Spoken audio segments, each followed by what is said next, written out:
Think what it would mean to establish a federal cabinet level department dedicated solely to peacemaking, dedicated to the study and promotion of domestic and international cultures of peace, dedicated to peace building initiatives that address the root causes of violence, a U.S. department that works to advance measures to stabilize our society and our world, not by engaging in military operations, but by vigorously engaging in efforts that prevent violent conflict in the first place.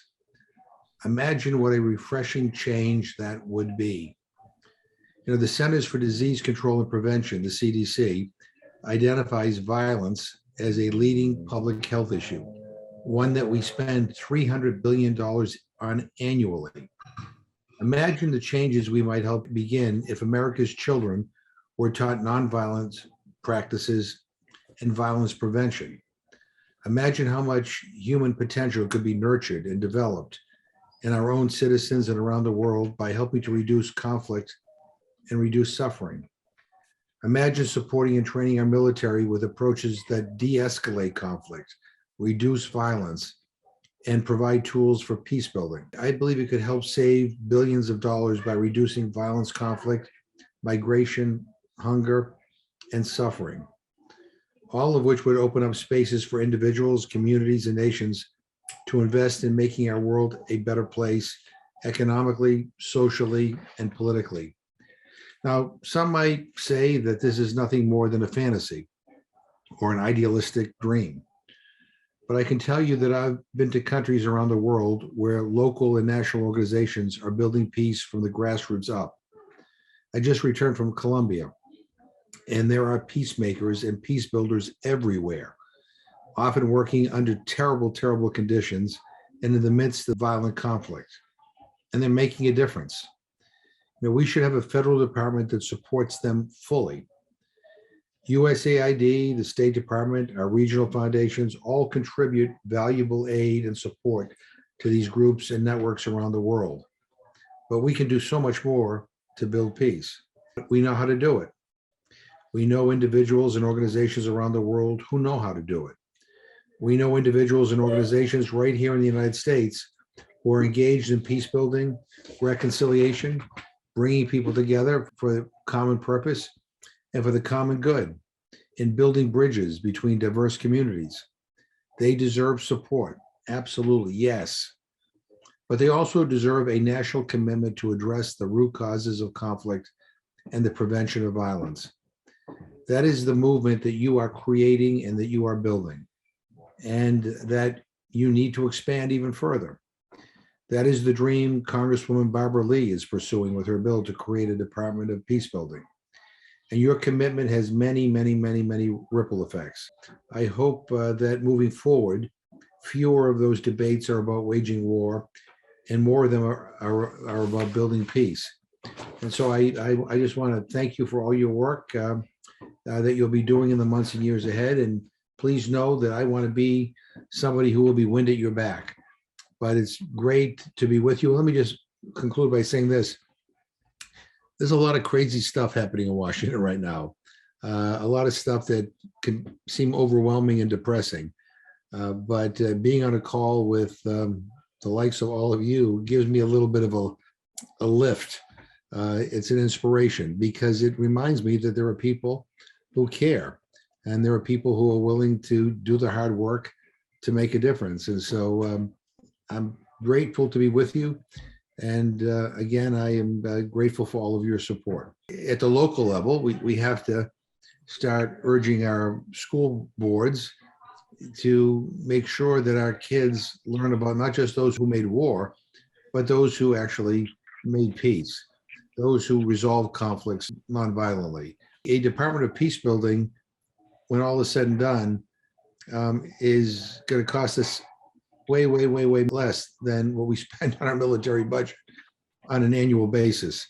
And if we can save lives and if we can prevent war and build coalitions, well, it's worth it because war is expensive.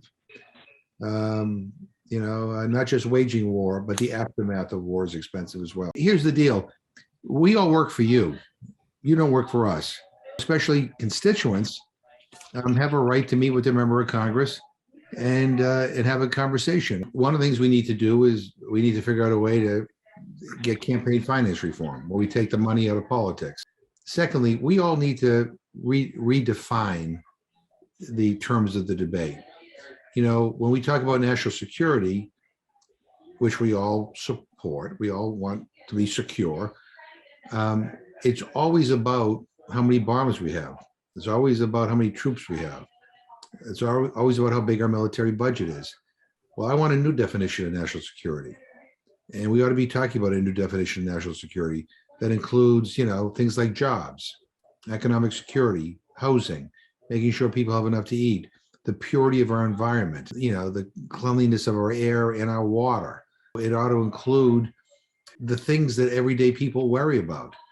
You know, when I talk to my constituents, they're worried about whether they're going to be able to put food on the table, whether or not they're still going to have a job. They're worried about the climate crisis, which, by the way, is impacting every aspect of our economy and our country. And I think the impatience of this kind of new generation, coupled with all the energy on this call and like-minded people across the country, this is an opportunity, you know, to push and to get real change and to redefine the terms of the debate. We need to reclaim the national security mantle, but define it on our terms.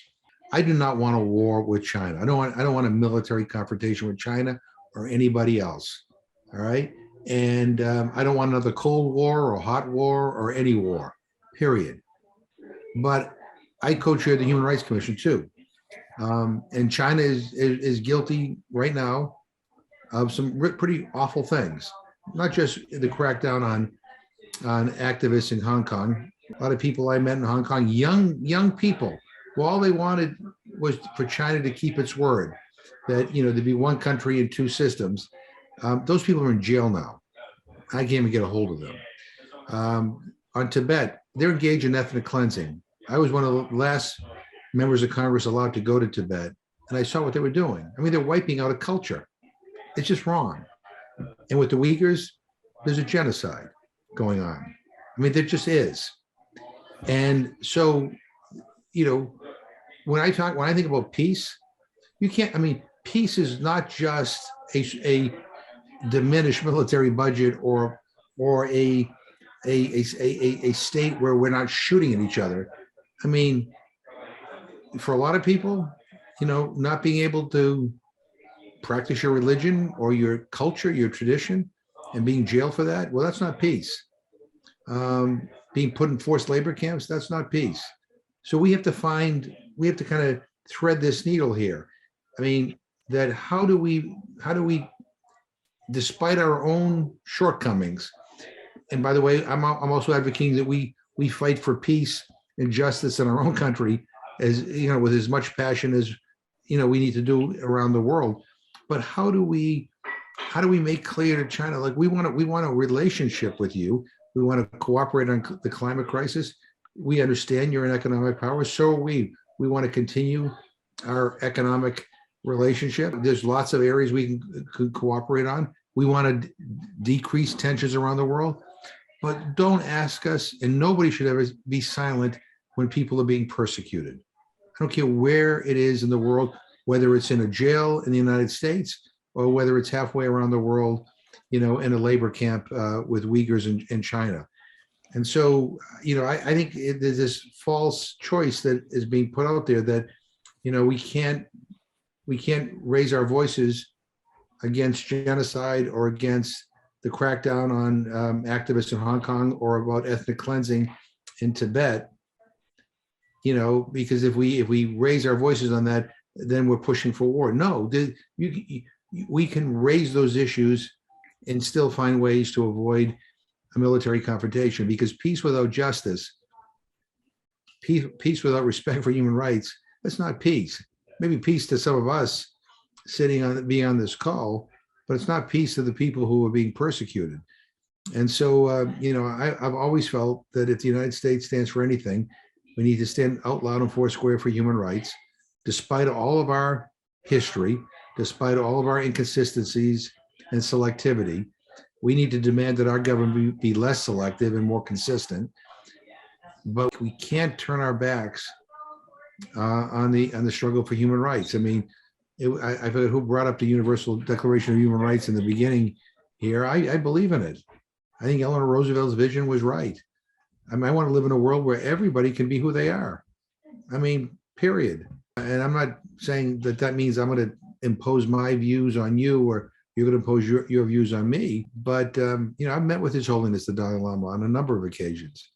Again, I visited Tibet where he's not allowed to go. And so, we got to figure out a way to do both, to avoid war, but also to be to uplift the cause of human rights here in this country and around the world. I mean, we're having this call, right?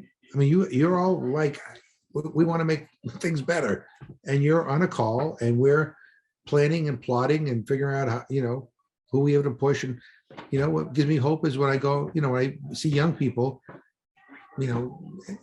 holding signs saying do something about the climate crisis. And I believe in the goodness of the American people. And at the end of the day, I think, that will prevail. And I want you to know that if there was ever a moment to fight like hell, it is now. I mean, in all my life, I've never encountered a moment that was more urgent, and demanded more political activism and focus than right now. And I think we all have an obligation to not only do the lobbying that we normally do, but within our communities to make sure that people who are around us, our families, or people we meet in coffee shops, understand the truth and understand what's at stake.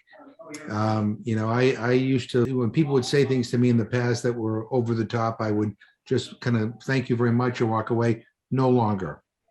I mean, at family functions, at Dunkin' Donuts, or wherever I am, when people say things that I know are wrong or destructive or hurtful, I now confront them. It's not comfortable, but I feel that we have to do that because if not, then misinformation carries the day. So we just have to figure out ways to step it up, not only on the national level, but also within our communities. Because really, what happens in those coffee shops, it relates to what happens in Washington. And so the local is every bit as important as the national.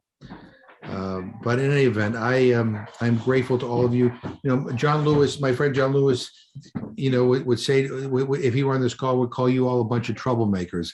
And I am so happy to be with all of you troublemakers today, and just keep it up. All right. Thank you. Bye. Thank you so much.